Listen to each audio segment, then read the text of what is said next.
So welcome everyone to another VMDO Virtual Networking Breakfast. My name's Katie Stewart. I'm the Acting General Manager at the Victorian Music Development Office. A lot of you may be familiar with us already, but if you're new, I'll give you a quick overview about what we do. We exist to support the Victorian music industry, and we run events like these networking breakfasts. We offer various professional development opportunities and workshops. We support research projects, and we aim to connect the Victorian music industry with key contacts and leads to help them do better business. So we'll be hosting a variety of online events through to the end of the year. So please keep in touch with us through our mailing list and our social media channels for the latest updates. We've been hosting networking breakfasts for the past 18 months. We started in December 2018 at the White Sky Hub in Collingwood. And in March this year, we converted the event to online, and this will be our 8th virtual networking breakfast. So over April, May and June, we ran the events fortnightly, but from this month and going forward till the end of the year, we'll go back to monthly, approximately once every 4 weeks. So at the end of today's session, I'll be sending out some more information about our upcoming August event.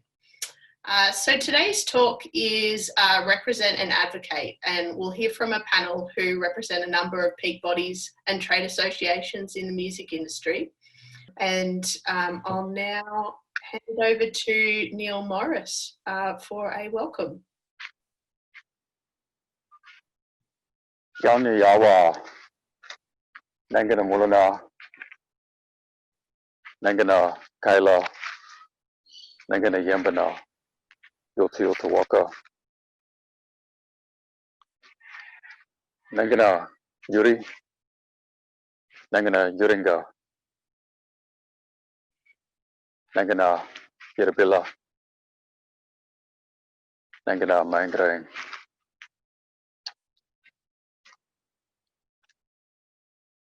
I pay respect to this incredible waterway that I am standing upon, in fact, which is Kayla, which is Father Water. I acknowledge the sacred importance of this waterway to the Yorta Yorta people, on whose land I stand, and on which land I descend from. I acknowledge all of the lands that connect to this part of country, the surrounding nation groups, and then I acknowledge the nation groups that surround those groups, and so on and so forth, that cover the expanse of this incredible sacred land of many Indigenous nations. And for those further beyond,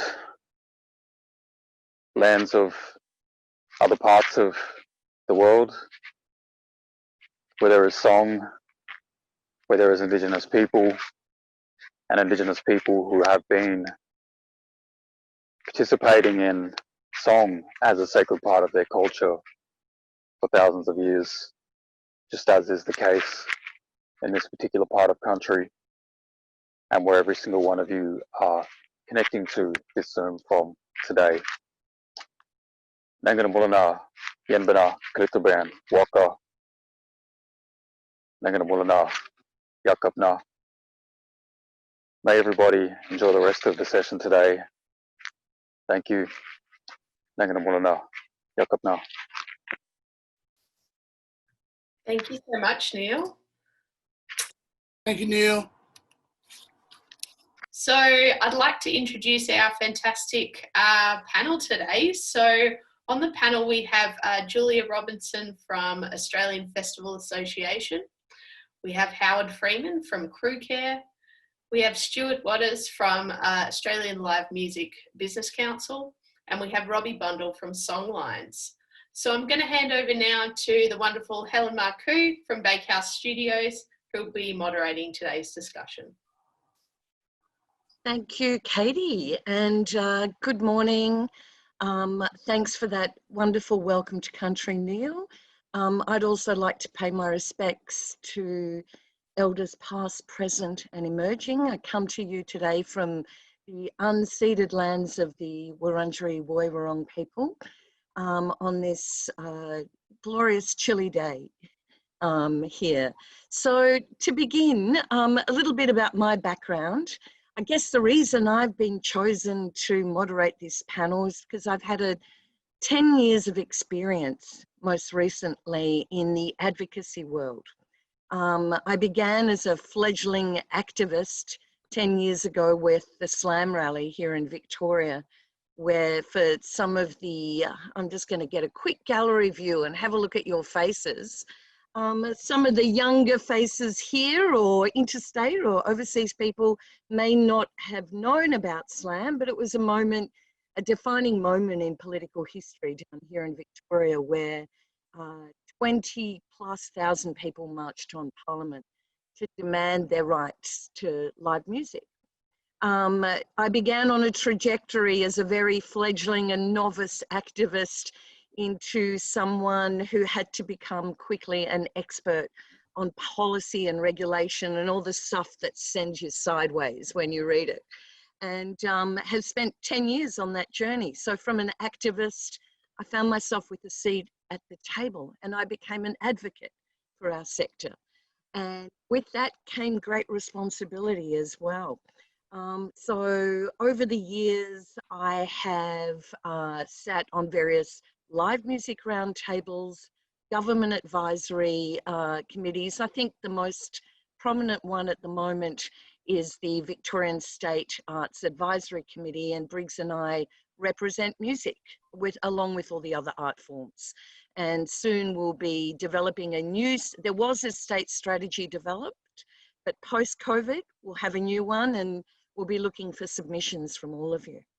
My partner and I have also run Bakehouse Studios for over 30 years, and I suspect by looking at your faces, most of you have tread the boards or made a mess in there for me to clean up, and love you all.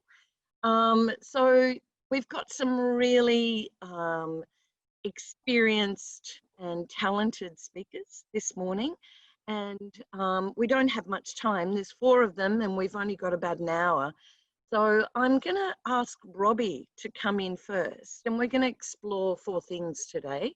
We're going to talk about advocacy, both to government, policymakers, personal advocacy, and to community, and also how we talk to funders. We might touch on that.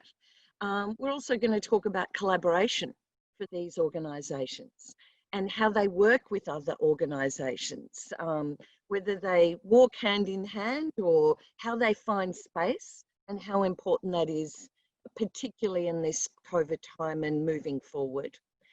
And we'll also talk about making space for others, and in particular First Nations. So Robbie, if you're there, I'd like to start with you. Yeah. And I'm going to ask everyone this question and give everyone a few minutes to talk about their organisation that they're here representing today, talk about the membership, what defines you, and also we're going to talk about a few differences, like what's a peak body, what's an interest group, what's a trade association, and how did these people come together, what formed the organisation, and a little bit about the history. So thank you, Robbie. No worries. Well, I haven't got a lot to say, but pardon me. Thank you, Neil. That was a wonderful, I'm sitting in the window. I've got this thing coming in here right in my eye, but I'll just move back a little bit. It was a wonderful welcome, Neil. I really appreciate that. And to all of you to be here today, and to Katie for facilitating this is wonderful. And to you, Helen, lovely to catch up yesterday. It was great. I think many topics of conversation, span around the area of, these days it's more about not so much individuality, but I think partnering with organisations, and Songlines has been, active since 1994 and has played a very significant role in developing mentorship programs and music programs in general for Aboriginal people First Nations people right across Victoria. And during that time, it's gone through so many metamorphoses, and in particular with the Share the Spirit concert we run every January 26th, Survival Day, and the Treasury Gardens, and it's measured up every year, and it's changed, and I think due to the political landscape because of that. So we're sort of, as you put it, Helen, treading the boards, trying to stay active and trying to stay present, and I think given the historical impacts of a First Nations mob, it's been really a bit of a hard slog, really, because you're constantly behind the eight ball. But if you get on top of things in the early piece, you're able to sort of maneuver in between all of the negativity that's abound in everyday society, but also with trying to keep the positive elements attached to when you're dealing with younger people, trying to facilitate mentoring programs in communities, and which the isolation has a lot to do with their well-being. So we're looking at things holistically and trying to develop a model around that holistic, presentation of their world, and to be active in their world and to assist wherever we can, and to maintain a kind of certain level of activity when it comes to dealing with musicians and singer-songwriters and just people in general, even if they're not so actively involved in community musical projects, or they're at home sitting around the campfire or something, still active in their spirit, in their mind, in their consciousness, to be able to locate a better road for their community. So whether they're health workers or whether they're, people that are trying to do the best that they possibly can, administrating health and well-being projects. Music is a kind of a sideline. It's all the other things that really matter about whether people got, food on the table and things like that. And the ones that are lucky enough to participate in these musical projects and make a career out of it are the fortunate souls that have been given a blessing to represent their mobs themselves and their people. So we're just trying to do the best that we can in the time that we have. And as I mentioned, I think, partnership is probably one of the best things that we possibly all could do to, facilitate a better understanding of one another and work in the field of, as Neil Young put it, I think, in the field of opportunity. It's like you're expressing yourself as best you can be, and holding your ground as best you can. But it's pretty hard to do it when you're on your own. But if you have others around you that can come into the fray and be active in that space, I think we're on the way to creating a better world. Robbie, just a quick question. Tell us a little bit about, Songlines are the peak body. And talk us through some of the other organisations that are out there for First Nations musicians as well. What's the difference? What are the similarities? And for people in this group here, how do they partner with you? What are the gateways to come and approach you and work with you? Yeah, I think there's, we have a cross-section of people and a working community, and there's community groups popping up all over the place, and I think that's the best part. And we have organisations, aside from Songlines, like Boy, and they're for the city of Melbourne, and they've got some, amazing people working there, Caroline Martin and Shireen Stewart, and they do a wonderful job every year to try and facilitate the Boy programs. And they operate on a whole different level to Songlines, and but it's always nice to be involved and invited into that space every time they run Boy. And I think they're really active in that space. And the other one is, we've got Barbadilla who do similar things. They look after artists and facilitate getting younger artists involved in doing different things. And of course there's bad apples with Briggs. And of course, they've got different activities, again, a lot more different to Uramboy, and they're affiliated with Barbadilla as well. And then we've got independents coming along, trying to facilitate in the mix with younger people like Brent Watkins and Alara Briggs-Patterson, who are looking at developing a blackout project, which we hopefully will be assisting. So there's lots of other opportunities for Aboriginal First Nations mob to find that space and identify within that space. And as I said, there's smaller little entrepreneurs just popping up and trying to make their way in the world. And we're there just to, well, not just to, but to try and help as best we can. And Robbie, just another quick question about Songlines. I can see Troy from Deadly Events. Hello. Talking about independent new operators coming up. In terms of... Hello, Benjamin. How are you going? In terms of young First Nations artists, you know, where's the first port of call? Where do they go when they're looking for someone to represent them, or who's there to lend a guide for them? Usually it's the first port of call usually goes, if you're active in that space, you're trying to, you know, facilitate something that's so needed. So, and finding that information is not always easy. Not this year. If you're new into town or into that space, you can always go on the website, which is not always usually helpful anyway. But usually it's word of mouth, and it usually finds people in the right entry space to find the right people to work with, because I mean that's the key to it all, really. And finding the people are going to hold dearly to their convictions, meaning that they're facilitating an old age process, which is about you know, looking after your family and the holistic approach again.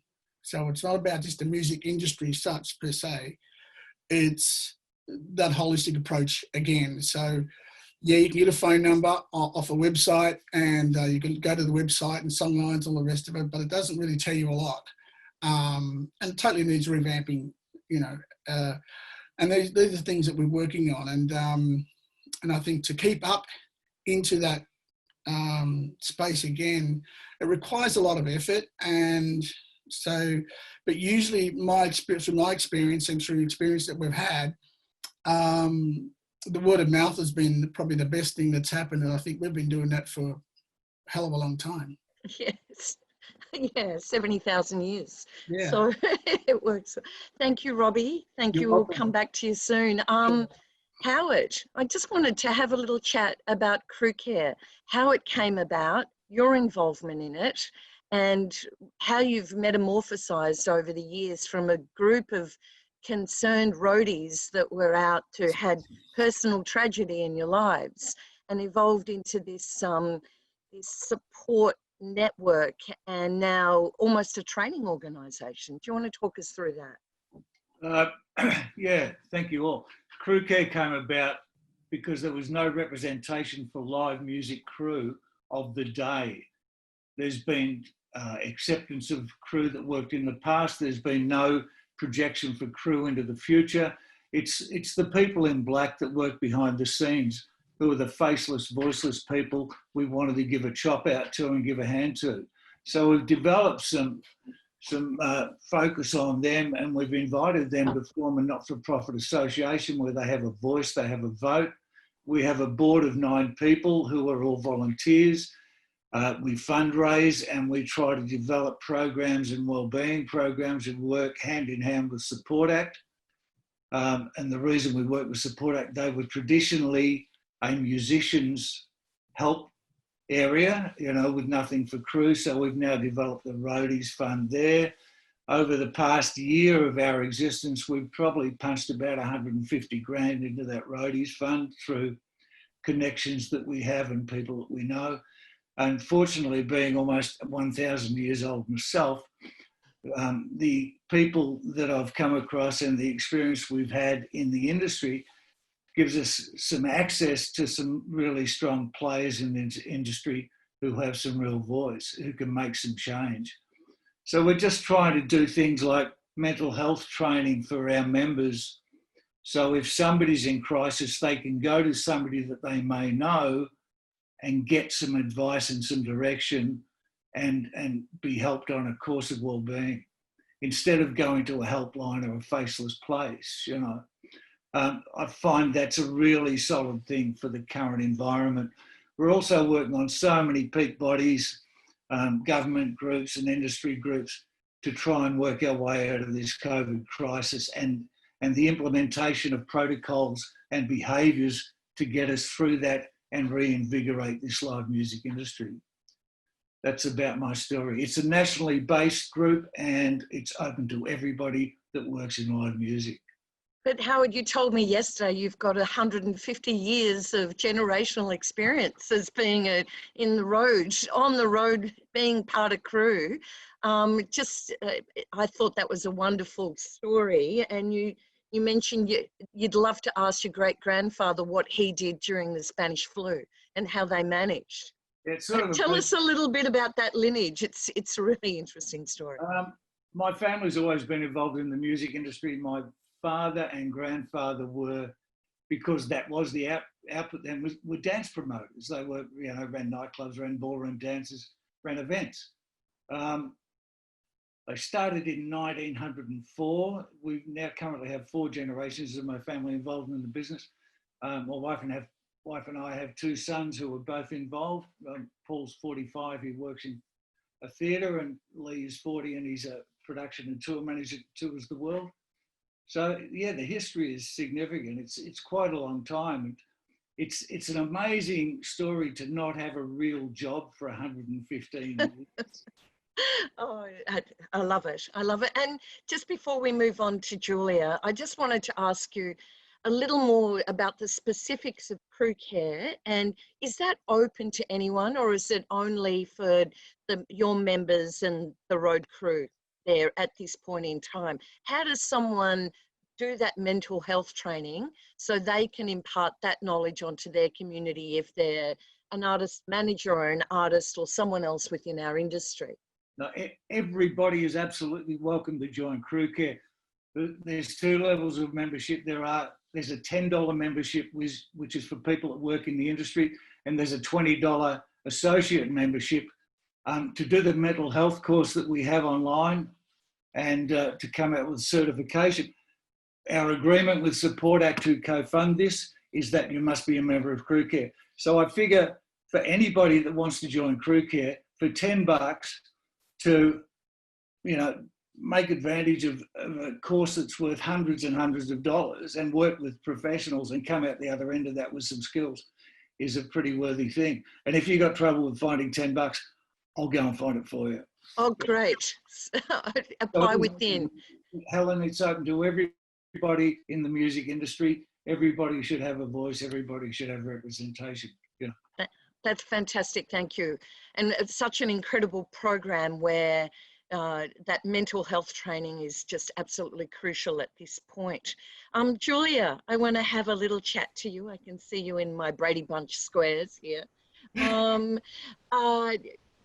did the AFA come about? We worked together last year when we first met during the Don't Kill Live Music campaign up in New South Wales. And you were incredibly active throughout that. And was there a steering committee? Was there a need beforehand? How did you get involved? And talk us a little through your membership and how it all works. Thanks Helen, and thanks to all the other speakers, and also just want to just acknowledge as well, I'm actually a proud Wiradjuri woman, but born on the lands of the Wirangaroo people, and now pay my respects to the Wiradjuri people like yourself, the Wurundjeri people like yourself, the Kulin Nation. We're close to each other and we haven't actually hung out locally yet, so we should do that when everything's lifted. And yeah, so I think in answer to the several bits of questions there, so we were formed in late 2018. We're a membership-based association, so we are industry-led. There was talks of forming a festival-specific association halfway through 2018, and sort of wrangling promoters who, if anyone on the screen has had to deal with a series of promoters all at the same time, are typically more competitive and don't typically work together. And this was a sort of a moment where they were trying to come together.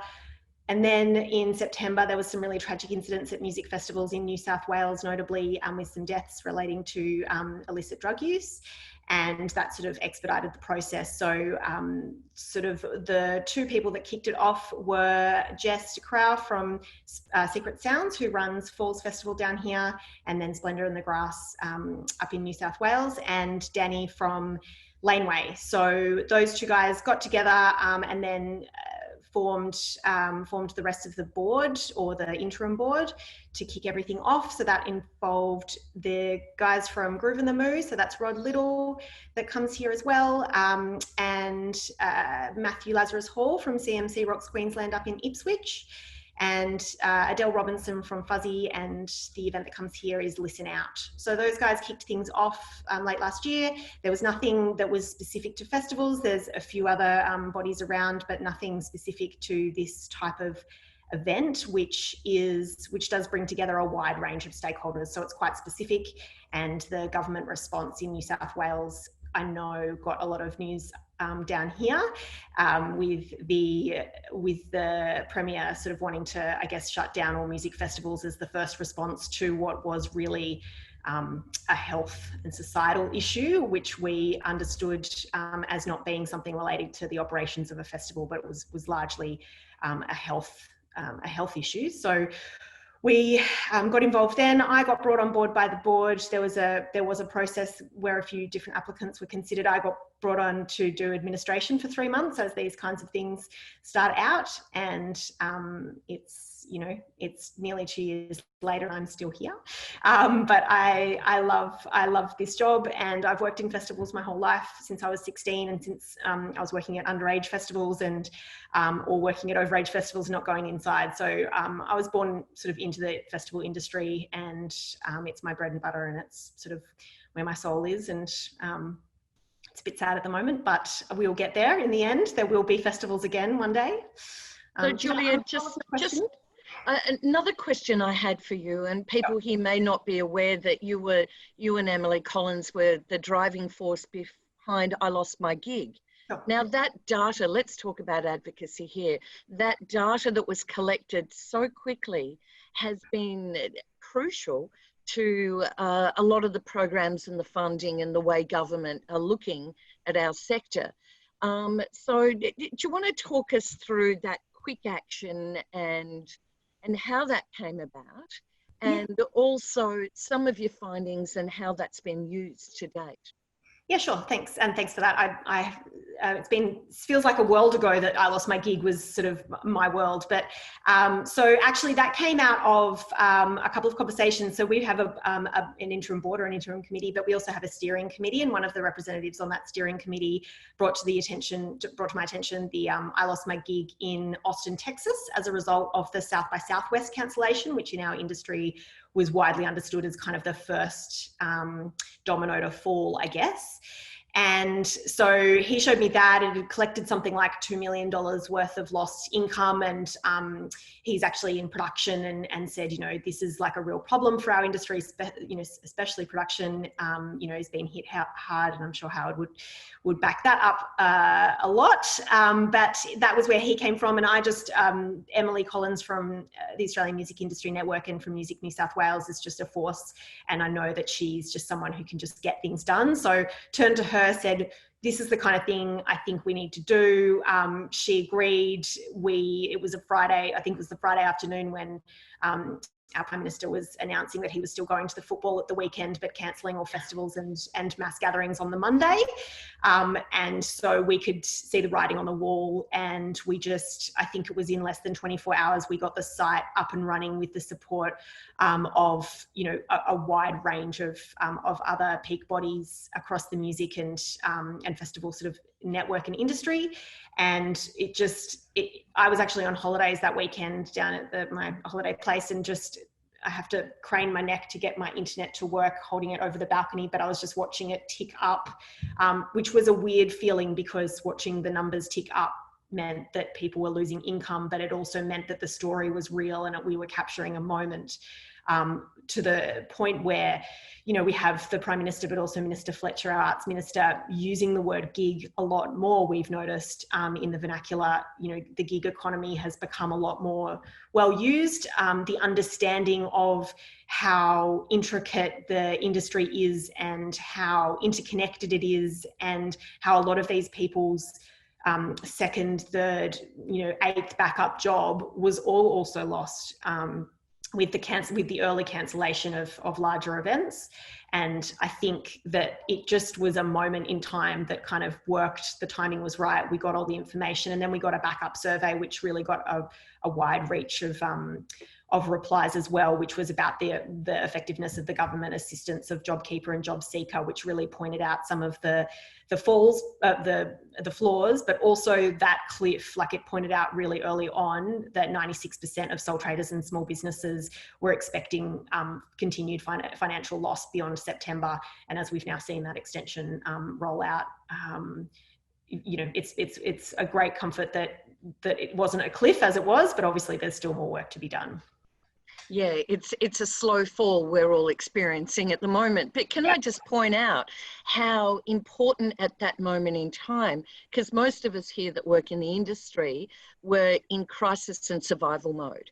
So to have advocates like Julia and M. Collins coming together, thinking on their feet, giving space and strategy and thought to the idea of how do we support the broader sector. I know myself, I was trying to console my staff, negotiate with the landlords, deal with, you know, sanitizing and cleaning our studios. It was very much head down on the ground. And for many artists, you know, grieving the loss of their careers, of their communities, of everything we've built up. So there was, I'm so glad that you have gainful employment for the short time, because you're absolutely needed in this space. And before we move on to Stu, I just want to ask a little bit about your membership, what that makes up, who would join the AFA as opposed to the AVA or any of the other three-letter abbreviations that we have in the sector at the moment. Sure. So we are very specific to festivals and the festival industry. We're not just for promoters. So around half of our membership is actually made up by the festival industry businesses and suppliers and sole traders that help to get gates open. The rest of our membership are festival promoters of all sizes, including not-for-profits and councils. So councils can also join, as well as the bigger promoters that do make up our notable board. We've seen some in 2019, our festivals saw some over 2.5 million patrons attending our festivals, AFA members festivals in the year. So we do have an extensive reach into festival patrons, and the membership is paid. So those larger promoters that have commercial businesses that get ticket sales and get bar sales, there is a higher membership fee. And then for the lower end of the spectrum that have maybe less capacity, no ticket sales, or a not-for-profit, make up a smaller proportion of our membership fees. But we are membership industry-led and membership run in terms of our day-to-day advocacy. And then we also do apply for funding for special projects. So at the moment we're doing some work with New South Wales Health on harm minimisation for illicit drug use as a result of the deaths that happened last year. So we do have a bit of a mixed model there. Thanks, Julia. Incredible successes for a young organisation of 2 years, particularly the work around legislation in New South Wales, and I lost my gig, and moving forward you'll be incredibly valuable. So, Stu, where are you? Here we are at the top of my Brady Bunch tiles. Let's talk about the latest and newest organisation to be formed. You're the ALMBC, is that correct? That is. And you're still in the process. You've come out of crisis. You've seen that there's a need for representation outside of the larger membership groups, i.e. APRA, who represents songwriters, ARIA, the labels, PPCA, etc., LPA, who represent their members in terms of live performance. We've got AFA and so many other organisations. But then there were many of us out here in the ecosystem that weren't captured here. And tell us a bit where you're at now, what your objectives and dreams and goals are, and how people can get involved with the ALMBC. No problem. Firstly, thanks to everyone who's on the panel. Thanks to Neil's wonderful welcome to country. I'm third generation Scottish immigrant, born in Yagara country, live in Turrbal country, and raised in Yidinji country. I also wanted to make comment on, there are always these catalytic moments that occur in the industry, and Helen, you know, you led the charge on one of those a long time ago, and the conversations I've had with Julia and Em over the past weeks and months, it's no secret, and I think everyone would agree that I lost my gig was a major catalytic moment in terms of presenting and pushing to the front the kind of dialogue that needed to be had and engaging with government. So I take my hat off certainly to Julia M and everyone else that was involved in that process. It was a major achievement and one that continues. So thank you very much for that. So I've been brought in to help establish the Australian Live Music Business Council, which is essentially looking to represent the variety of music businesses and also sole traders that operate and exist in that live music business ecosystem. Now, obviously there's some crossover into other areas like the AFA, like the LPA, and other organisations at a state level who are also representing these businesses that are dependent on a live music ecosystem. One of the things that we're aiming to, I guess, put a net under is catching a lot of those smaller businesses that and small to medium businesses that operate in this market that are dependent upon the entire touring network. These people also are obviously engaged in the festival world, and some of them are managers, and some of them are also venue owners in their own right, and they do tend to have a multiple layer of membership that they're looking for. So, you know, we've got some members that are AAM members, so the Association of Artist Managers. They are AHA members, so the Australian Hoteliers Association. They might well be small promoters of festivals, so they'll be members of the AFA. But they also run and rely on a large number of people who are living in their world. They're either in production, or they're sole trader tour managers, or they are riggers, or they run a tour. They run touring van hire, and all of these businesses are all depleted at a $0 revenue at the moment. Meet Mars, my dog, named after Mars Volta. The premise of the ALMBC is to be able to provide a voice. There was great advocacy that happened before I lost my gig, but a lot of those people maybe weren't members of any of these associations and had really nowhere to go to be able to find the information that they needed to understand what their options were, understand what was happening at a government level, understand what JobKeeper meant or didn't mean to them, understand that perhaps that if they were structuring their business in a slightly different way, that they may have been able to be the beneficiary of some of the government activity that was being promoted. So ultimately, we have gone out with a platform that is really particularly looking at advocating, obviously, not just for the extension of JobKeeper, which, you know, obviously came into play, but that it is depleted. And we were talking about that cliff before. I think that some of the issues that we've got in the live music market is that the way in which JobKeeper has been reduced is extending that cliff, making it a little bit higher, and also putting some pretty horrible obstacles on the way down and at the bottom of that cliff for many, many businesses. So one of the things that we would also be advocating for is that our industry is quite unique, and the live music sector in particular will be faced with a particular nuance in terms of how it needs to be treated. We've had aviation industries and tourism industries who are struggling. Certainly the aviation industry was struggling well before COVID, and it's the beneficiary of, you know, a fantastic package to support it.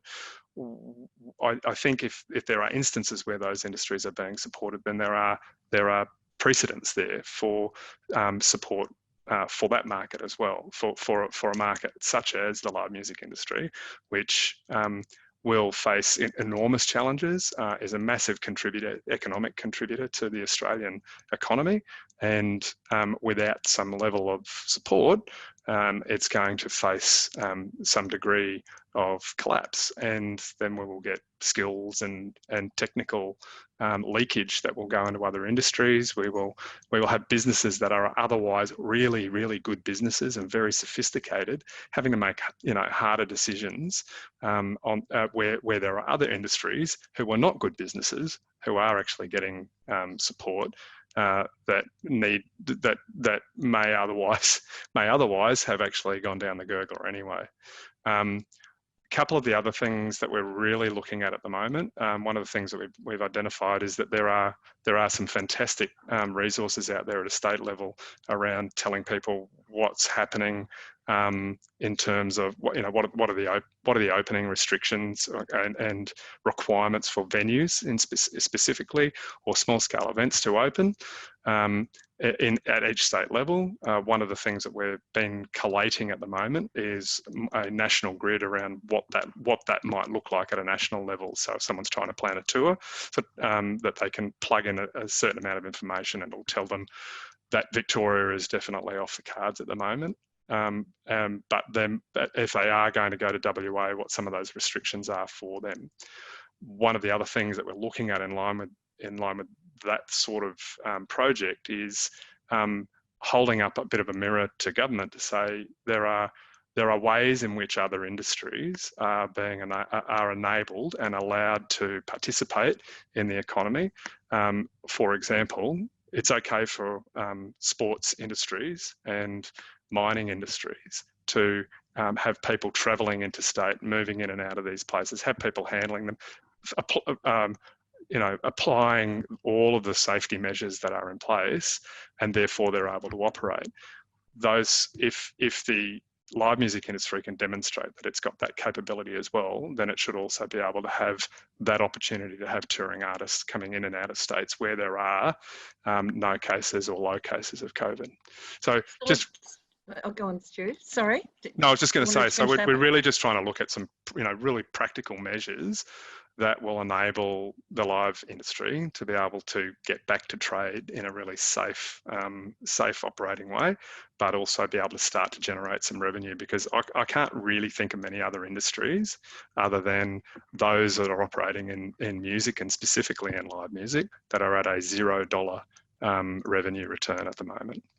So I just wanted to touch on a point. So the Business Council in effect are like a Chamber of Commerce, but can you talk us through what is the difference? So if everyone here, if they've got membership of their peak body, for example, or they might be members of the AAM, for example, talk us through the differences and what is the benefit of being a member of many organisations at this particular point in history? Yeah, well, firstly, for one, we're at the moment we're offering in understanding and acknowledgement of everyone's financial situation that there are. It's free to join the ALMBC, so we actually we fully appreciate that is. It's a difficult time to be seeking money from people, and we're not really looking to compete further with other associations in that market. So as a small business association, we really are trying to focus on developing and representing the interests of businesses that operate in the market, and acknowledging also that we rely heavily, as businesses, on the variety of sole traders that also exist in that market, because there's an enormous number of sole traders that are operating in that live music, and certainly that live music touring circuit. So if I just wanted to ask, please. A micro business, self-managed artist, is there space for me here? Would this be the place to go, do you think? It is an additional place to go. I think we would always advocate that someone who is an artist manager or a self-managed artist to actually go and be a member of the AAM. That is going to be the professional development pathway that is for you. But if that member also wanted to extend their understanding of broader business principles that are applied to the live music circuit, and had aspirations to do multiple activities in the music industry, then absolutely there would be a place for them to set up it. Particularly if they're a sole trader, it's going to be no skin off their nose. Sole traders will be free for here ever after. If they are a small business that is employing people, after the fee waive period, the fees will be for businesses that employ up to 5 people, it's $250. For small enterprises who employ 5 to 10, it's $500, and larger enterprises is $1,500. And then we have a series of foundation and partner members that is a kind of more like a price and application. So I want to talk a little bit further. Thank you, Stu. And I think if you can be effective in that space, there certainly is. This is the time to have that representation and collective voice that, Can I add one more thing? Being covered. Yeah. Can I add one more thing, Helen? I just wanted it to be really clear too, is one of the dialogues that we're looking to engage. We think there is a great deal of energy and effort that's being put towards the arts portfolio, and rightly so. But we're also looking to extend that reach in government to make sure that the departments of small business and those departments of industry are also beginning to have an involvement with our sector, and actually understand and start to we all know because we're all involved in this business, as arts and creative industries businesses, that we run businesses, but those other departments, I think, often struggle with that paradigm shift from these are arts-based industries to these are businesses that contribute to the economy. So it's very much a line of having that conversation and getting that through to government and other stakeholders within government. Particularly, talking the language of our neoliberal overlords at the moment might help get a little bit more stuff over the line, let's hope. Not that I'm accusing you Helen. of that.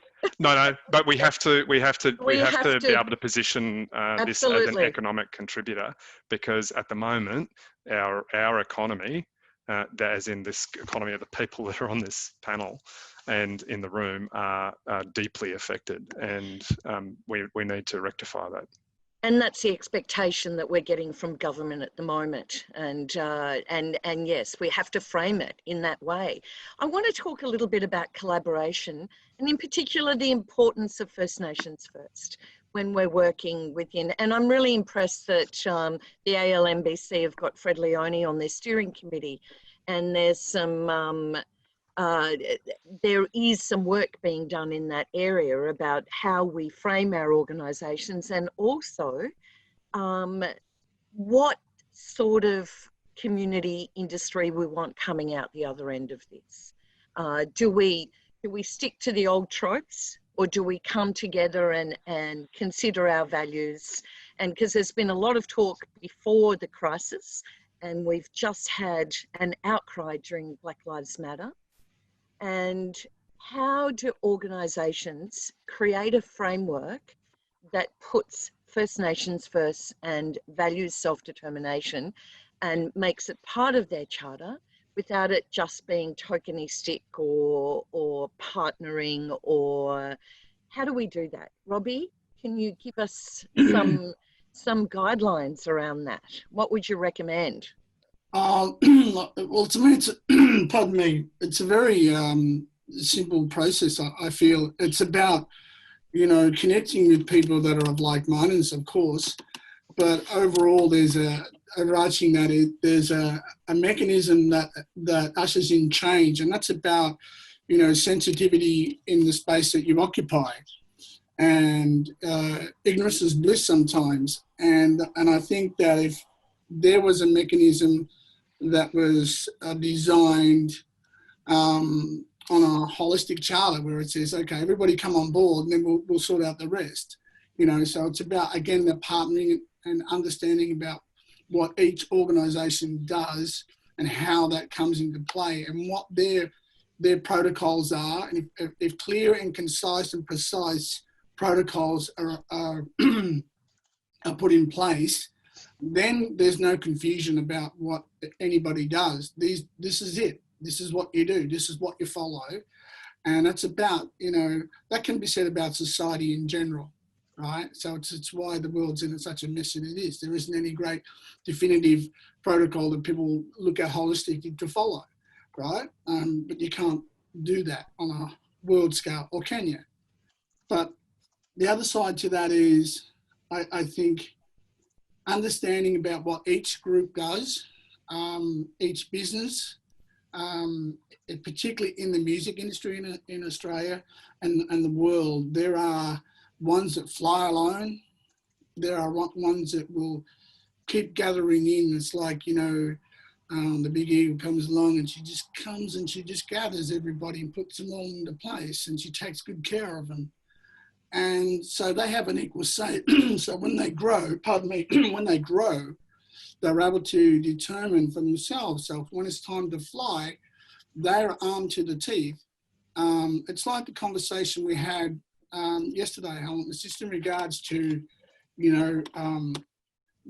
whereby people come together. And I really love the ideal of the business council. I think it's got such legs to grow with.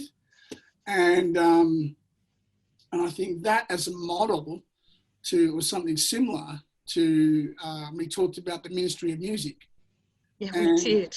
Yeah. I think that's our main objective, to have an overall Ministry of Music. That's it. That's the no-brainer. And I think that if the more people come on board to join collectively together, and again, it's like the Black Lives Matter and all those other movements, right from the Rock Against Racism is going right back to the 50s and the 60s and 30s and the 40s. They're coming together and utilising what you have in the strength of numbers.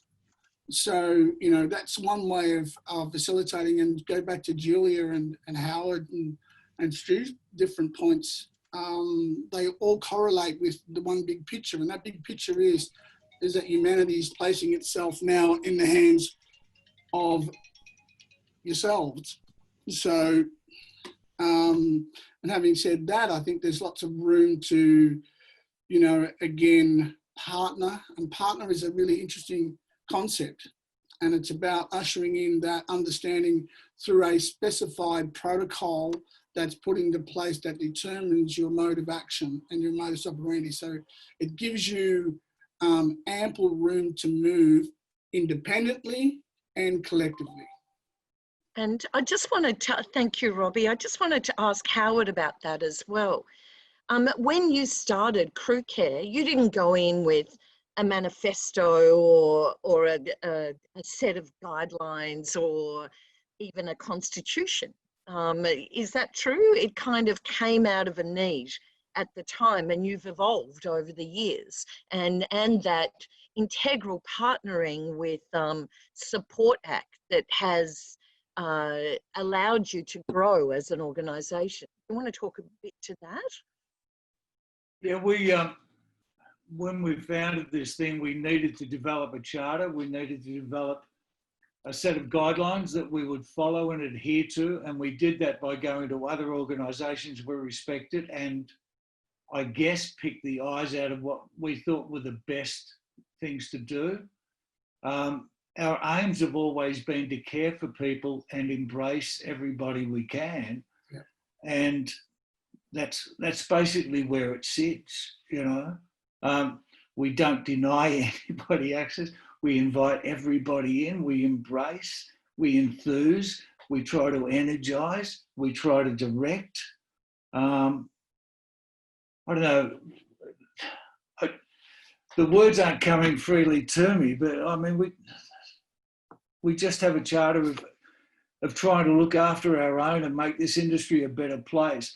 I mean, the reality of our journey is, Helen, that if we can achieve some goodness and some well-being for the people that work in this industry today, and we can invite the people of the future to not be victims like they were yesterday and are being today, then we've done our job.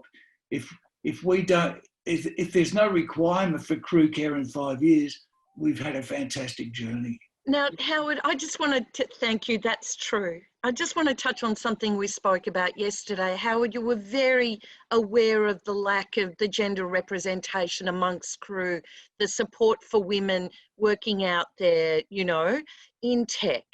And again, I know there's some incredible women on this group here that have done so much work in that area.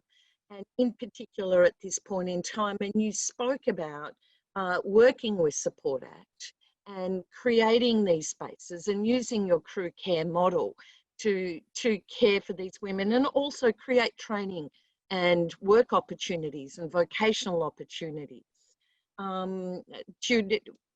Just talk us a little bit through that as well. Do you see that this is a role for your organisation or every organisation? How do you see this evolving? I just think it's an obvious choice that half the population, you know, has half the brains. You know, women should be encouraged. The female side of our industry should be totally encouraged and enthused. I could list some amazing women in every sector of this industry who've been strong enough to survive that journey. Unfortunately, because live music has always been a bit of a multi-testosterone fueled blokes group, women have been pushed to the side because they haven't been physically able to pick up that road case, so they don't become as worthy. I find that offensive, and we're trying to change that view. And I really want to develop programs right now where we're in a COVID crisis and not much is going on, and try and develop some courses and some interest for the female side of our industry to go to audio companies, lighting companies, video companies, and do some work within those organisations to re-energise and enthuse them and give them some more direction and some more understanding of how everything works. You know, this time should be spent on upskilling and just redirecting ourselves and making ourselves stronger and smarter. So when we come out the end of this shit fight, we can all run really hard and really fast and do really well. Hear, hear. And I just, before we're getting close to time now, Julia, in terms of collaboration, because you've been really effective when it comes to working with organisations, finding your seat at the table, voicing concerns and advocating for your members. How do you see that moving forward? Is there just too much noise out there at the moment? How do we raise our voices? How do we do this? Yeah, look, I think that's a great question. And kudos to you, Helen. Again, there's messages in chat with how well you do on this, but you're so good at wrangling everyone. I'm old. I've got kids. I'm a Greek mama. Look, I think the collaboration piece is a really interesting one. I think I probably came in naive. I mean, I've come from festivals. I've come from Sightland. I ran bars. Like, that's where I've come from. I know festivals inside and out. That's why I was put on to just do the admin and to work on the New South Wales license. But, you know, finding myself in this advocacy space was interesting, and then negotiating as the first thing, a collaboration between, the first thing that we worked on was the New South Wales state election effectively, and we collaborated with APRA, AMCOS, ARIA, PCA, the Live Performance Australia, LPA, talk about your acronyms, and Music New South Wales and the Live Music Office on a campaign to save live music, which was our campaign, because we felt like festivals were being shut down. And I don't think I've recognised until maybe now, faced with another crisis, what that actually meant. You know, on reflection, those groups all coming together to work on a social campaign that, you know, unfortunately wasn't to get the outcome we were after, but we did get heard, we did get noticed. I don't know if faced with it again, we would maybe be able to do the same thing, but I guess one would argue that the I Lost My Gig initiative did have all of those same players on it. So, you know, so maybe there's something there. It's still being maintained, but maybe my feedback is just be naive and just think that you can do it, and don't get stuck into kind of the old traps that maybe people are a bit sort of used to.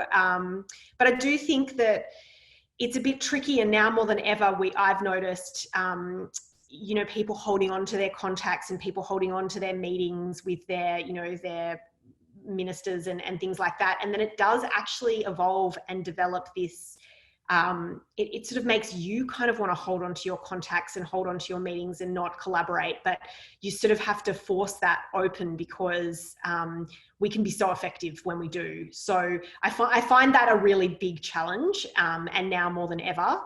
And I think, yeah, the Ministry of Music, or whatever it's called, that could be the solve. That could be the solve for a lot of problems. And I don't see why now is not the time to do that, because if not now, then when? Because we're all sort of effectively off at the moment. So how about we switch on and do this? It's just that, you know, I'm coming across a lot of tired people. I'm one of them. I'm taking next week off because I've hit a wall and I can't think anymore. So get some space and then come back on board, and maybe we can make Ministry of Music a thing. The mob. Oh, I'd love to. I mean, that came from a lot of countries talk about it, but I was talking to Dr. Martin Clunan, who was entrusted with writing the manifesto of music for the Scottish government if they were to become a republic at the time. And the Ministry of Music would sit above all the other arts ministries because it was intrinsic. And I believe in Australia we have a 70,000-year songline. So the Ministry of Music, run by people like Uncle Robbie here and some of our other incredible advocates, but then everything coming from there. So to recap before we move into the breakout groups, one thing that's really important, and you touched on this, Julie, is then when people, this is a moment, it's been chaotic, it's been frenetic, people are in fear. We've seen the worst and the best of our industry and our community. We've seen people guarded again with their meetings and their information and their opportunities, and yet we've seen people jumping in. I saw Eric Blum on there, who's been doing some amazing work with the people that were in lockdown at the flats and bringing in the music community to support them. So I think this can be a defining moment from us. Whether we work collaboratively, whether we support each other, where we stick to our values and come out as a different industry, because we will have to be different. There's just no doubt about it. The way things were will never be the way things are again. So I'm all up for change. I'm going to leave it to you now, Katie, to take it. We've had some great questions in regard to Karen Ingram, everyone to look up her bystander training, which is there online, and some good resources there as well. Katie. Wow, thank you so much, Helen, and thank you, panelists. That was such an incredible chat today. You know, I really got so much out of it. I think, you know, the chat today just really highlighted the importance of all the fantastic associations and peak bodies that we have in the music industry, and, you know, really just to get behind them. You know, the more active people can be in their own businesses and the broader sector, I think it's only going to help with the rebuild in the future. So before we go into the breakout rooms, I just wanted to give you all some information on our next networking breakfast. So as I mentioned, we're going to start running them monthly. So the next one will be happening in 4 weeks' time on, now I've just lost it. I'm just going to put it in the chat here. Happening on Wednesday, 26th of August. So I'm just going to send some details in the chat there. So the topic is yet to be announced, but we've set up a Facebook group so you can save the date. So if you click interested or going, you'll receive some information in about a fortnight's time when we announce the topic. So thank you again, everyone, for a brilliant panel this morning. And for those who are available to stick around and would like to do those breakout rooms again, I'm going to send a request off now. Thank you again, everyone. See you all next time.